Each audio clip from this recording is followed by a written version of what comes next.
नमस्ते भाई सभी को। आज हम एक और चैप्टर का वीडियो लेक्चर लेकर के आए हैं और चैप्टर का नाम है कंट्रोल एंड कोऑर्डिनेशन। सबसे पहले तो हम ये समझते हैं कि कंट्रोल एंड कोऑर्डिनेशन का अर्थ क्या होता है बच्चों। सबसे पहले हम लेते हैं कंट्रोल। कंट्रोल का मतलब जैसे मैं आपके सामने अभी खड़ा हूँ तो मैं लड़खड़ा नहीं रहा हूँ, मैं सीधा खड़ा हूँ। इसका मतलब मैंने अपनी बॉडी को कंट्रोल में किया हुआ है बच्चों। आपने देखा होगा जो बहुत छोटे बच्चे होते हैं वो चलने की कोशिश करते हैं लेकिन लड़खड़ाते हुए चलते हैं। इसका मतलब वो अपनी बॉडी को भी बहुत अच्छे से कंट्रोल नहीं कर पा रहे हैं, लेकिन जैसे जैसे उम्र बढ़ती है तो इंसान अपनी बॉडी को कंट्रोल कर लेता है। बिना लड़खड़ाए मैं खड़ा हूँ, ये मैं कंट्रोल कर पा रहा हूँ अपनी बॉडी को।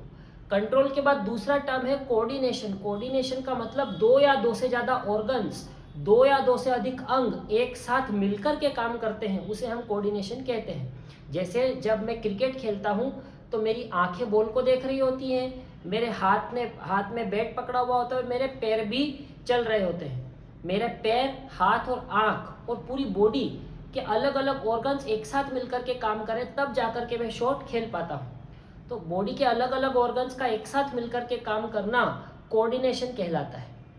तो हमें इस चैप्टर में समझना है कि ये कंट्रोल एंड कोऑर्डिनेशन कैसे परफॉर्म हो पा रहा है, क्या है जो इस कंट्रोल एंड कोऑर्डिनेशन को करवा पा रहा है। आइए चलिए चैप्टर के अंदर चलते हैं। सबसे पहले control and coordination in animals. Animals में कंट्रोल एंड कोऑर्डिनेशन कैसे होता है। तो दो मेन सिस्टम हैं जो कंट्रोल एंड कोऑर्डिनेशन को करवाने में मदद करते हैं और उनका नाम है, पहला है नर्वस सिस्टम, दूसरा है एंडोक्राइन सिस्टम।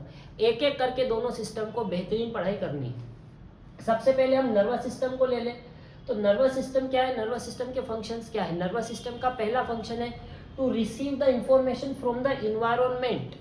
अपने आसपास की इंफॉर्मेशन को रिसीव करना, लेना। जैसे कि मुझे दोस्त ने थप्पड़ मार दिया तो थप्पड़ मारा, ये मैसेज थप्पड़ गाल पर लगा, ये मैसेज ब्रेन तक पहुंचाना है। कौन लेकर के जाएगा, नर्वस सिस्टम लेकर के जाएगा। हमने किसी गरम बर्तन को या खाना बनाते हुए गरम बर्तन को छू लिया तो मैसेज बॉडी में किसके थ्रू जाएगा, नर्वस सिस्टम के थ्रू जाएगा। तो हमारे आसपास के इन्वायरमेंट से, हमारे आसपास की प्रकृति से इंफॉर्मेशन को लेना, रिसीव करना नर्वस सिस्टम का फंक्शन है। दूसरा, receive information from various body organs. सिर्फ आसपास के ऑर्गन से ही नहीं, आसपास की इन्वायरमेंट से नहीं, बॉडी के अंदर के ऑर्गन से भी इंफॉर्मेशन लेना नर्वस सिस्टम का काम है। जैसे अलग अलग ऑर्गन में रिस्पॉन्स होने से अलग अलग मैसेजेस ब्रेन तक जाते हैं।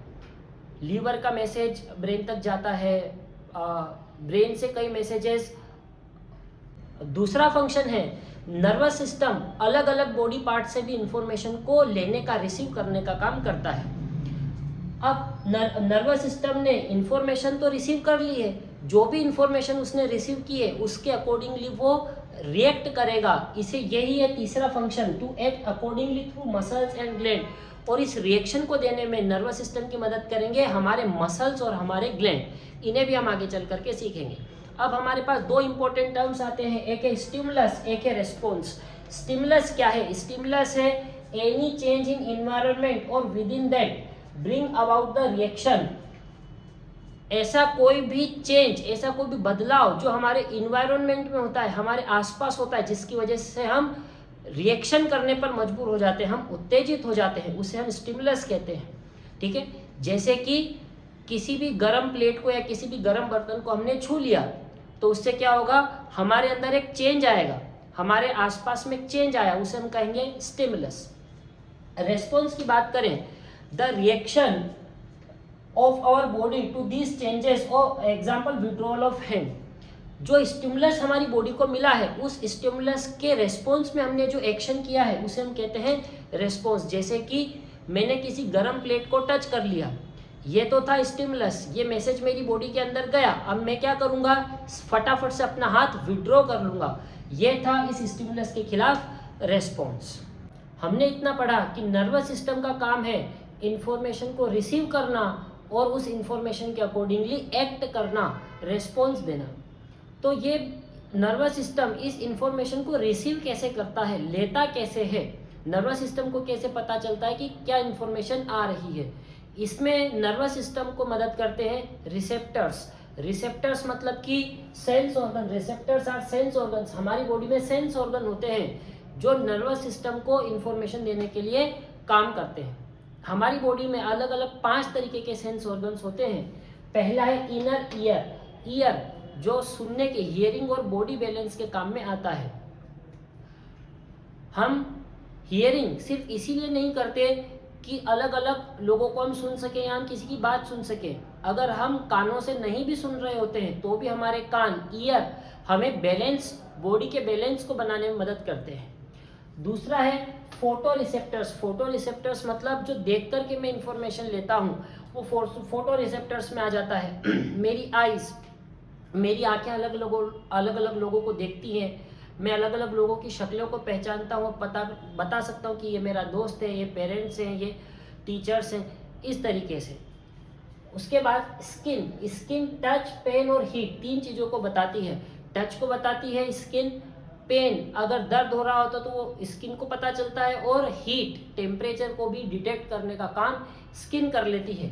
फोर्थ है olfactory receptors. Olfactory receptors nose के अंदर होते हैं। ये रिसेप्टर नोज के अंदर हमें मिलते हैं, ओल्फैक्टरी रिसेप्टर्स, और इनका काम होता है स्मेल को डिटेक्ट करना। जैसे कि अगर आपको पड़ोस के घर में पाव भाजी बन रही हो या छोले भटूरे बन रहे हो तो हम नाक से सूंघ करके बता देते हैं कि पड़ोस में कुछ अच्छा पकवान बन रहा है। तो उसमें कौन मदद कर रहा है? ये इंफॉर्मेशन लेने में कौन हमें मदद कर रहा है? नोज के अंदर के ओल्फैक्टरी रिसेप्टर्स हमारी मदद कर रहे हैं। इसके बाद आता है गस्टेटरी रिसेप्टर्स। गस्टेटरी रिसेप्टर्स टंग में होते हैं, जीभ में होते हैं, और ये टेस्ट को पता करने में मदद करते हैं। अगर हम आंखों से न भी देख रहे हो तो भी हम बता सकते हैं कि हम मीठा खा रहे हैं या तीखा खा रहे हैं या कड़वा खा रहे हैं या खट्टा खा रहे हैं। आप आंखों से देख नहीं रहे कि आप क्या खा रहे हो, फिर भी आप बता सकते हो। तो हम ये कैसे बता सकते हैं? टेस्ट कैसे पता करते हैं हम गस्टेटरी रिसेप्टर्स हमारे अंदर हैं जो हमें ये मदद करते हैं। गस्टेटरी रिसेप्टर्स कहाँ होते हैं? हमारी आंखों के अंदर गस्टेटरी रिसेप्टर्स होते हैं। इसके बाद ये तो था रिसेप्टर्स जो नर्वस सिस्टम को इंफॉर्मेशन रिसीव करने में मदद करते हैं। इसके बाद है न्यूरॉन, हमें पढ़ना है। ये पूरा का पूरा नर्वस सिस्टम न्यूरॉन्स से मिलकर के बना हुआ होता है। जैसे हमारी पूरी बॉडी सेल से मिलकर के बनी हुई होती है तो हम क्या कहते हैं? Cell is the structural and functional unit of the body. वैसे ही पूरा नर्वस सिस्टम न्यूरॉन से मिलकर के बना है, इसीलिए neurons structural and functional unit of nervous system कहलाते हैं। नर्वस सिस्टम न्यूरॉन से मिलकर के बना होता है। ये मैंने आपके सामने एक न्यूरॉन का डायग्राम यहाँ पर बनाया है। इस डायग्राम को ध्यान से देखिए। ये जो आपको पार्ट दिख रहा है, इस पार्ट को हम बोलते हैं सेल बॉडी। सेल बॉडी के अंदर है न्यूक्लियस, और इस सेल बॉडी से ये जो थ्रेड लाइक स्ट्रक्चर निकले हुए इन्हें हम बोलते हैं डेंड्राइट। सेल बॉडी आगे चल करके एक्सटेंड हो जाती है एक्सोन में, और एक्सोन जाकर के खत्म हो जाते हैं नर्व एंडिंग के अंदर। इस तरीके से एक न्यूरॉन का फॉर्मेशन होता है। इस न्यूरॉन के अंदर ये जो डेंड्राइट है ये किसी भी इंफॉर्मेशन को रिसीव करने का, इंफॉर्मेशन को लेने का काम करते हैं। इंफॉर्मेशन डेंड्राइट्स के पास जाती है, डेंड्राइट से इंफॉर्मेशन सेल बॉडी को चली जाती है। अब सेल बॉडी से जो इंफॉर्मेशन है एक्सोन तक जाती है, और ये इंफॉर्मेशन इलेक्ट्रिकल इम्पल्स के थ्रू जाती है, इलेक्ट्रिकल इम्पल्स की तरह जाती है। जैसे इलेक्ट्रिकल इम्पल्स मतलब जैसे आपने स्विच ऑन किया तो वायर में करंट कैसे चलता है, कितनी फास्ट चलता है, उस तरीके से इतनी स्पीड से करंट की तरह स्पीड से इलेक्ट्रिकल इम्पल्स यहाँ पर चलती है और मैसेज को आगे ले जाने का काम करती है। और ये इंफॉर्मेशन नर्व एंडिंग पर जाकर के केमिकल्स के थ्रू दूसरे न्यूरॉन्स में मैसेज को ट्रांसफर करने का काम करती है। एक न्यूरॉन, फिर उसके बाद दूसरा न्यूरॉन, ऐसे कई सारे न्यूरॉन्स होते हैं। एक न्यूरॉन से दूसरे न्यूरॉन में मैसेज, दूसरे से तीसरे न्यूरॉन में मैसेज, इस तरीके से मैसेज आगे से आगे पास ऑन होता चला जाता है। न्यूरॉन पढ़ने के बाद हमें साइनेप्स को पढ़ना होगा। साइनेप्स एक इम्पोर्टेंट टर्म है जो इस चैप्टर में हमें सीखना है। साइनेप्स के बारे में क्या लिखा है? The point of contact between the terminal branches of axon of one neuron with the dendrite of another neuron is called synapse. मतलब कि पहले न्यूरॉन के एक्सोन की एंडिंग और दूसरे न्यूरॉन के डेंड्राइट की स्टार्टिंग, पहले वाले न्यूरॉन की एंडिंग और दूसरे वाले न्यूरॉन की स्टार्टिंग के बीच में जो गैप आपको दिख रहा है, ये जो गैप आपको दिख रहा है, इसी गैप को हम साइनेप्स का नाम देते हैं। गैप आपको दिख रहा है, इसे ही हम साइनेप्स का नाम दे देते हैं। ठीक है, ये साइनेप्स एक इम्पोर्टेंट टर्म है जो हमें सीखना है। ये 1 नंबर 2 नंबर में इसकी डेफिनेशन आती है, डायग्राम भी आता है, उसे हमें साथ में देखना है।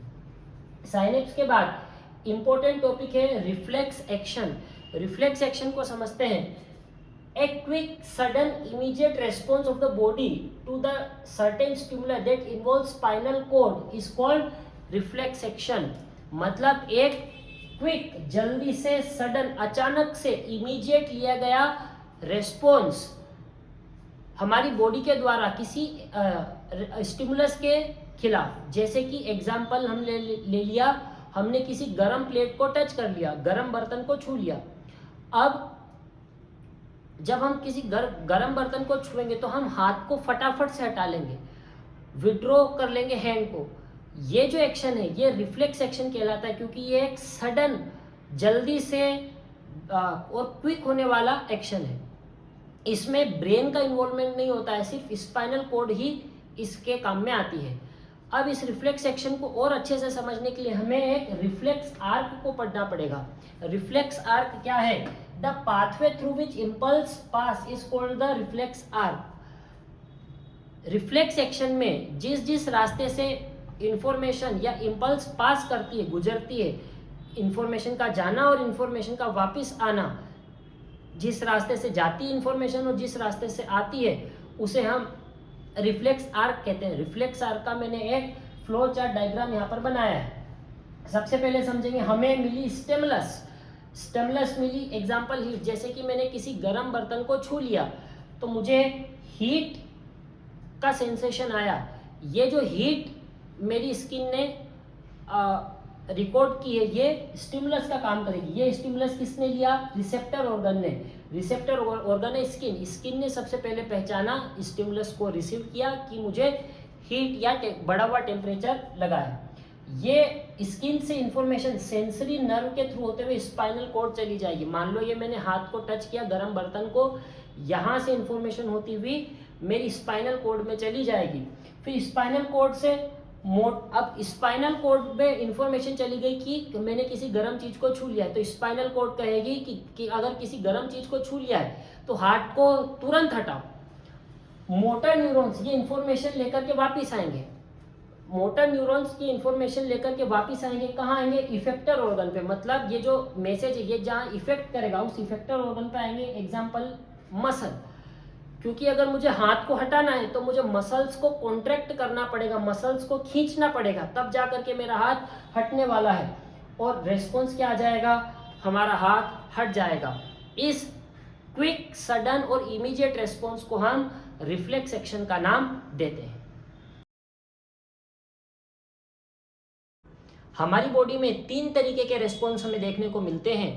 पहला है वॉलेंट्री एक्शंस। ये वॉलेंट्री एक्शंस फोर ब्रेन के द्वारा कंट्रोल किए जाते हैं और ये वॉलेंट्री एक्शंस हमारे कंट्रोल में होते हैं। These are executed by the individual's will. मतलब ये हमारी इच्छा शक्ति के कंट्रोल में होते हैं, हम जैसा चाहे वैसा एक्शंस परफॉर्म कर सकते हैं, हमारे कंट्रोल में होते हैं। जैसे एग्जांपल के लिए टॉकिंग, वॉकिंग, रनिंग, राइटिंग, ये सब एक्शंस हम जिस तरीके से चाहे उस तरीके से कर सकते हैं, ये हमारे कंट्रोल में होते हैं। दूसरे तरीके के एक्शंस होते हैं इनवॉलेंट्री एक्शंस। इनवॉलेंट्री एक्शंस को मिड ब्रेन और हाइंड ब्रेन कंट्रोल करता है।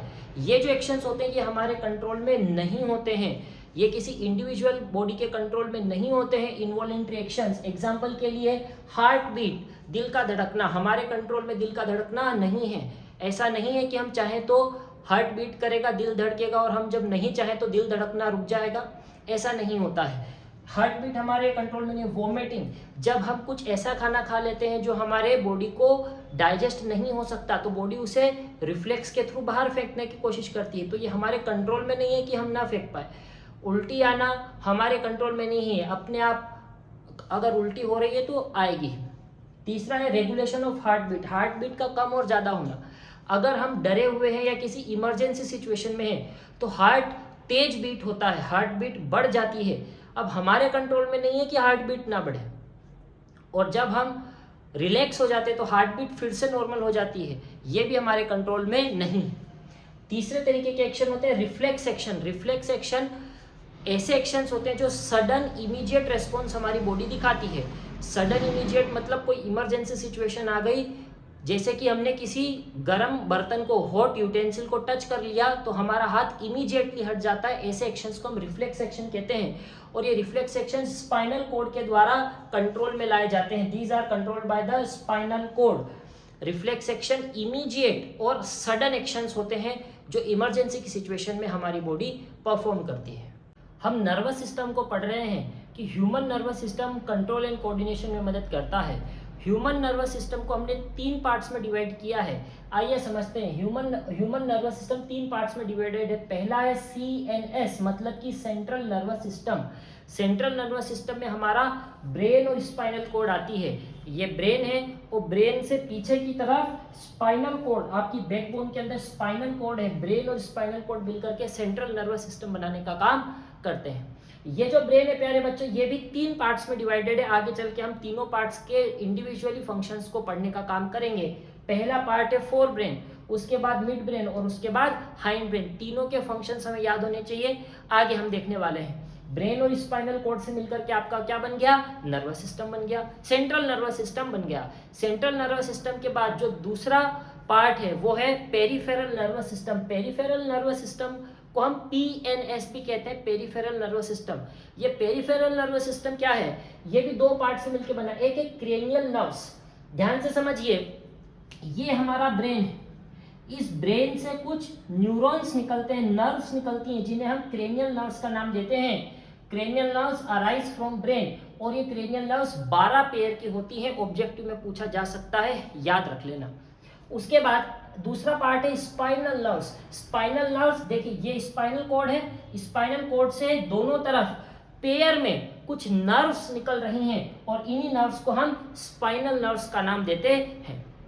तीसरा जो पार्ट है वो है ऑटोनोमिक नर्वस सिस्टम, जिसे हम शॉर्ट फॉर्म में ANS भी बुलाते हैं। ये भी 2 टाइप का है प्यारे बच्चों, एक है सिंपैथेटिक नर्वस सिस्टम और एक है parasympathetic nervous system. Normal body functions को कंट्रोल करता है सिंपैथेटिक नर्वस सिस्टम, और जब हम इमरजेंसी सिचुएशंस में होते हैं तब हमारा पैरासिम्पैथेटिक नर्वस सिस्टम एक्टिवेट हो जाता है और इमरजेंसी से डील करने में हमारी मदद करता है प्यारे बच्चों। चलिए बच्चों, ह्यूमन ब्रेन को पढ़ते हैं। हम ह्यूमन ब्रेन को मेजर 3 पार्ट्स में डिवाइड करके पढ़ते हैं। सबसे पहला पार्ट है फोर ब्रेन, दूसरा मिड ब्रेन, तीसरा हाइंड ब्रेन। सबसे पहले हम फोर ब्रेन को ले लेते हैं। फोर ब्रेन का जो सबसे कॉम्प्लेक्स पार्ट होता है, सबसे जटिल हिस्सा जो होता है, उसे हम सेरेब्रम कहते हैं। मैंने एक रिप्रेजेंटेटिव डायग्राम ब्रेन का आपके सामने बना रखा है। ये वाला जो हिस्सा है, ये वाला, ये पूरा हिस्सा सेरेब्रम कहलाता है। सेरेब्रम बहुत इंपॉर्टेंट है बॉडी के लिए। इसके फंक्शंस देखिए, thinking part of the brain, सोचने समझने की शक्ति सेरेब्रम में होती है। कंट्रोल द वॉलेंट्री एक्शंस, हमारी बॉडी के वॉलेंट्री एक्शंस मतलब ऐसे एक्शंस जो हमारे विल के कंट्रोल में होते हैं, वॉलेंट्री एक्शंस को भी कंट्रोल करने का काम ये सेरेब्रम करता है। और तीसरा स्टोर इंफॉर्मेशन, मतलब कि मेमोरी, याददाश्त के लिए भी सेरेब्रम ही जरूरी है। इसीलिए सेरेब्रम, अगर जिस बच्चे का सेरेब्रम स्ट्रॉन्ग होगा उसकी मेमोरी भी स्ट्रॉन्ग होगी। और ह्यूमंस इतना एडवांस इवॉल्व हो पाए, तरक्की कर पाए, वो भी सेरेब्रम का ही कमाल है, क्योंकि बाकी एनिमल्स के मुकाबले ह्यूमंस के अंदर जो सेरेब्रम होता है वो बहुत डेवलप्ड होता है। तो सोचने समझने की शक्ति हमारी अच्छी है और मेमोरी हमारी दूसरे जानवरों के मुकाबले, दूसरे एनिमल्स के मुकाबले अच्छी है। फोर ब्रेन का ही दूसरा पार्ट है हाइपोथैलेमस। अब हाइपोथैलेमस का जो फंक्शन होता है वो होता है होम्योस्टेसिस को मेंटेन करके रखना। होम्योस्टेसिस का मतलब हमारे ब्लड की केमिस्ट्री को मेंटेन करना और हमारे टेम्परेचर को मेंटेन करके रखना। समझ में आप कहेंगे सर हमें समझ में नहीं आया, आइए बच्चों इसको थोड़ा सा और डीप में समझते हैं। होम्योस्टेसिस का मतलब है थर्मो रेगुलेशन। थर्मो रेगुलेशन का मतलब समझिए, जब बाहर गर्मी होती है तो हमारी बॉडी पसीना छोड़ने लगती है, स्वेटिंग करने लगती है। स्वेटिंग की वजह से कूलिंग इफेक्ट आता है। जो स्वेट होता है वो इवोपरेट होता है और इवोपरेट होने से कूलिंग इफेक्ट हमें देता है। और जब बाहर ठंड होती है तो हमारे बॉडी के अंदर शिवरिंग होने लगती है, जो हमारी बॉडी को गर्म बनाए रखती है। हमारी बॉडी का टेम्परेचर कांस्टेंट 37 डिग्री सेल्सियस बना रहता है। इस बात को हम थर्मो रेगुलेशन कहते हैं। और बच्चों, ये थर्मो रेगुलेशन का काम हम हाइपोथैलेमस हमारी बॉडी में करता है। हंगर एंड थर्स्ट, भूख प्यास लगने का भी कारण हाइपोथैलेमस ही है। हमें भूख लगती है, प्यास लगती है, वो हाइपोथैलेमस की वजह से ही है। तीसरा है स्लीप वेक साइकिल, जिसे हम सर्काडियन रिदम भी कहते हैं। सर्काडियन रिदम, ये स्लीप वेक साइकिल क्या है? जैसे हमारे घर में मम्मी चाहे कितनी भी बजे सोए, सुबह 5 बजे अगर उठने की आदत है तो 5 बजे उठी जाती है। जो लोग सुबह जल्दी उठते हैं, 5 बजे उठते हैं, तो वो अब बिना अलार्म के भी अपने आप उठ जाते हैं। तो एक आदत बॉडी की बन जाती है जितने बजे सोने की और उठने की, उसे हम स्लीप वेक साइकिल कहते हैं, सर्काडियन रिदम। इस सर्काडियन रिदम को ही कंट्रोल करने का काम हाइपोथैलेमस करता है। ये तो हमने पढ़ा फोर ब्रेन के बाद हमें एक हाइंड ब्रेन पढ़ना है, एक मिड ब्रेन भी पार्ट होता है। ये जो मिड ब्रेन है, ये मिड ब्रेन क्या करता है? कनेक्ट करने का काम करता है फोर ब्रेन और हाइंड ब्रेन को, दोनों ब्रेन को कनेक्ट करने का काम मिड ब्रेन करता है। तीसरा है हाइंड ब्रेन। हाइंड ब्रेन के भी 3 पार्ट हैं। पहला है सेरेबेलम, ये वाला जो हिस्सा आपको दिख रहा है, ये फ्लोवर जैसा सा ये पार्ट दिख रहा है, इस हिस्से को हम बोलते हैं सेरेबेलम। सेरेबेलम बॉडी के पोस्चर और बैलेंस को कंट्रोल करने का काम करता है। अभी मैं सीधा खड़ा हूँ, हिल डुल नहीं रहा, स्ट्रेट खड़ा हूँ, तो मेरा सेरेबेलम यहाँ पर काम कर रहा है। एक फेमस क्वेश्चन पूछा जाता है एग्जाम में कि अगर किसी इंसान ने एल्कोहल कंज्यूम कर ली है, ड्रंकन है, तो वो सीधा नहीं चल पाता। क्यों नहीं चल पाता वो सीधा? क्योंकि एल्कोहल ने सेरेबेलम की एक्टिविटीज को डाउन कर दिया है या सेरेबेलम को ब्लॉक कर दिया है। अब सेरेबेलम अपना काम नहीं कर पा रहा, तो बॉडी अपने पोस्चर को और बैलेंस को मेंटेन नहीं कर पा रही है। दूसरा, control precision of the voluntary actions. Voluntary actions में परफेक्शन लाने का काम भी सेरेबेलम करता है। ये रही कहानी सेरेबेलम की। उसके बाद आता है मेड्यूला। सेरेबेलम के बाद आता है मेड्यूला। ये वाला जो हिस्सा है ये मेड्यूला है। Medulla controls involuntary actions. Involuntary actions जो ऐसे एक्शंस जो हमारे बॉडी के कंट्रोल में नहीं है, उनको कराने का काम मेड्यूला करता है। और तीसरा, जैसे कि ब्लड प्रेशर। अब ब्लड प्रेशर, मान लो मेरा ब्लड प्रेशर बढ़ रहा है, तो मेरे कंट्रोल में थोड़ी है, वो अपने आप हो रहा है। सलाइवेशन, माउथ में सलाइवा, थूक का आना, ये सलाइवा अपने आप आता है, हमारी इच्छा से आना या ना आना बंद नहीं होता है। वोमिटिंग, उल्टी करना, ये भी हमारे कंट्रोल में नहीं है, इनवॉलेंट्री एक्शन है, ये भी मेड्यूला ऑब्लोंगेटा के कंट्रोल में होता है। इसके बाद आता है पोन्स। ये वाला जो हिस्सा है ये है पोन्स। पोन्स इनवॉलेंट्री एक्शंस को कंट्रोल करता है और रेस्पिरेशन को भी रेगुलेट करने का काम करता है। अब इस चैप्टर का सबसे इंपॉर्टेंट पार्ट आता है, that is hormones in animals. हमने पढ़ा था कंट्रोल एंड कोऑर्डिनेशन के लिए 2 सिस्टम रेस्पॉन्सिबल होते हैं। पहला नर्वस सिस्टम, जो कि हमने डिटेल में अच्छे से पढ़ा। उसके बाद आता था एंडोक्राइन सिस्टम। एंडोक्राइन सिस्टम में हॉर्मोन्स आते हैं। एंडोक्राइन ग्लैंड्स क्या रिलीज करते हैं? हॉर्मोन्स। तो एंडोक्राइन सिस्टम में हम हॉर्मोन्स को पढ़ते हैं। हॉर्मोन्स किस तरीके से कंट्रोल एंड कोऑर्डिनेशन में हमारी बॉडी की मदद करते हैं, आइए देखते हैं। सबसे पहले तो हमें देखना होगा कि हॉर्मोन्स की डेफिनेशन क्या है। हार्मोन की डेफिनेशन को समझिए। These are the chemical messengers. Hormone chemical messengers हैं, ऐसे केमिकल्स हैं जो मैसेज लाने ले जाने का काम करते हैं।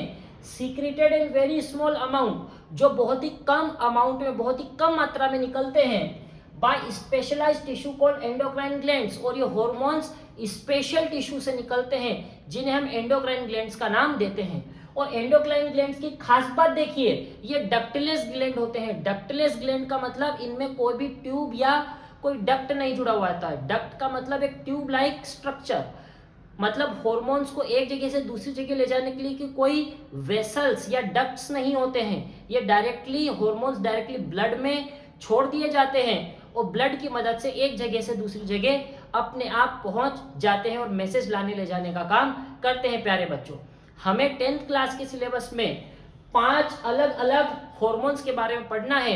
इनके फंक्शंस याद रखने हैं, कौन से ग्लैंड से सीक्रेट होते हैं याद रखना है, और इनकी लोकेशन क्या है ये याद रखना है। एक एक करके 5 को बेहतरीन तरीके से पढ़ते हैं। आइए, सबसे पहले हम ले लेते हैं थायरोक्सिन हार्मोन। अब ये थायरोक्सिन हार्मोन के बारे में हमें 3 चीज याद रखनी है। पहली चीज कि ये थायरोक्सिन हार्मोन कौन से ग्लैंड से निकलता है, तो ये थायरोक्सिन हार्मोन थायराइड ग्लैंड से निकलता है। अब सवाल आता है ये थायराइड ग्लैंड होता कहाँ है, तो थायराइड ग्लैंड की लोकेशन को देखिए, नेक और थ्रोट रीजन में ये होता है। ये यहाँ पर गले में नेक और थ्रोट रीजन पर यहाँ पर थायराइड ग्लैंड है। इस थायराइड ग्लैंड से थायरोक्सिन हार्मोन निकलता है और ये थायरोक्सिन हार्मोन बड़ा काम का हार्मोन है। इसके फंक्शन देखिए, regulation of metabolism of carbohydrate, fats and protein. सबसे पहले तो मेटाबॉलिज्म का मतलब समझिए। मेटाबॉलिज्म का मतलब होता है डाइजेशन से लेकर के एब्जॉर्प्शन तक की सारी रिएक्शंस को अगर हम मिला ले तो हम उसे मेटाबॉलिज्म कहते हैं। मतलब किसी भी पदार्थ को पचाने से लेकर उसको सोखने तक की सभी क्रियाओं को हम मेटाबॉलिज्म कहते हैं। किस किस का मेटाबॉलिज्म करवाता है ये? कार्बोहाइड्रेट, फैट और प्रोटीन। मतलब जो हम खाना खाते हैं उसमें जितना भी कार्बोहाइड्रेट है, फैट और प्रोटीन है, उनको पचाने में और एब्जॉर्ब करने में किसकी भूमिका है, किसका हाथ है? इस थायरोक्सिन हार्मोन का हाथ है। पहला हार्मोन आ गया समझ में, वेरी गुड। दूसरे हार्मोन पर आ जाओ, ग्रोथ हार्मोन। अब सवाल आता है कि ग्रोथ हार्मोन कौन से ग्लैंड से निकलता है? तो ये निकलता है पिट्यूटरी ग्लैंड से। अभी पिट्यूटरी ग्लैंड कहाँ होती है? पिट्यूटरी ग्लैंड हाइपोथैलेमस के नीचे होती है, ब्रेन में। ब्रेन में हाइपोथैलेमस है, हाइपोथैलेमस के नीचे पिट्यूटरी ग्लैंड लगी हुई होती है। पिट्यूटरी ग्लैंड का फंक्शन क्या है? Regulates growth and development. नाम से क्लियर है, ग्रोथ हार्मोन क्या करवाएगा? ग्रोथ एंड डेवलपमेंट करवाएगा। तीसरा हार्मोन हमारा है adrenaline hormone. Adrenaline hormone adrenal gland से निकलता है। अब ये एड्रिनल ग्लैंड किडनी के ऊपर रखे हुए होते हैं। हर किडनी के ऊपर छोटे छोटे एड्रिनल ग्लैंड होते हैं। तो एड्रिनल ग्लैंड कहाँ मिलेंगे? अबाव बोथ किडनीज, दोनों किडनी के ऊपर छोटे छोटे एड्रिनल ग्लैंड हमें देखने को मिलते हैं। इनका भी बड़ा इंपॉर्टेंट रोल है। ये इमरजेंसी सिचुएशन में मदद करते हैं। Regulation of blood pressure, blood pressure को रेगुलेट करने का काम करते हैं। हार्ट बीट को रेगुलेट कम ज्यादा करने का काम करते हैं। कार्बोहाइड्रेट मेटाबॉलिज्म को रेगुलेट करने का काम करते हैं। फोर्थ हार्मोन, फोर्थ जो है उसमें है टेस्टोस्टेरोन और एस्ट्रोजन। प्यारे बच्चों, टेस्टोस्टेरोन मेल्स में निकलता है और एस्ट्रोजन हार्मोन फीमेल्स में निकलता है। टेस्टोस्टेरोन हार्मोन टेस्टिस से निकलता है और एस्ट्रोजन हार्मोन ओवेरी से निकलता है। ठीक है, टेस्टिस और ओवेरी जेनाइटल और लोअर एब्डोमेन एरिया में होते हैं। इनका काम क्या? Responsible for secondary sexual characters. Males में सेकेंडरी सेक्सुअल कैरेक्टर्स के लिए टेस्टोस्टेरोन जिम्मेदार है और फीमेल्स में सेकेंडरी सेक्सुअल कैरेक्टर्स के लिए एस्ट्रोजन नाम का हार्मोन जिम्मेदार है। पांचवा हार्मोन है इंसुलिन। इंसुलिन भी बहुत इंपॉर्टेंट हार्मोन है जो पेनक्रियास से निकलता है। अब पेनक्रियास की लोकेशन क्या है? वो है बिलो स्टमक। स्टमक के नीचे पेनक्रियास होते हैं और इसका काम है ब्लड शुगर लेवल को रेगुलेट करना। ब्लड शुगर लेवल को रेगुलेट किस तरीके से किया जाता है? जब हम खाना खाते हैं तो खाने के अंदर ग्लूकोज नाम की शुगर होती है। तो ब्लड, जब हमने खाना खाया और खाने को डाइजेस्ट करके हमने एब्जॉर्ब किया तो ब्लड के अंदर ग्लूकोज मतलब ब्लड शुगर लेवल स्पाइक कर जाता है, बढ़ जाता है। उस बढ़े हुए ग्लूकोज को इंसुलिन पकड़ पकड़ करके सेल के अंदर डालने का काम करता है, सेल को देने का काम करता है और ब्लड शुगर लेवल को गिरा देता है।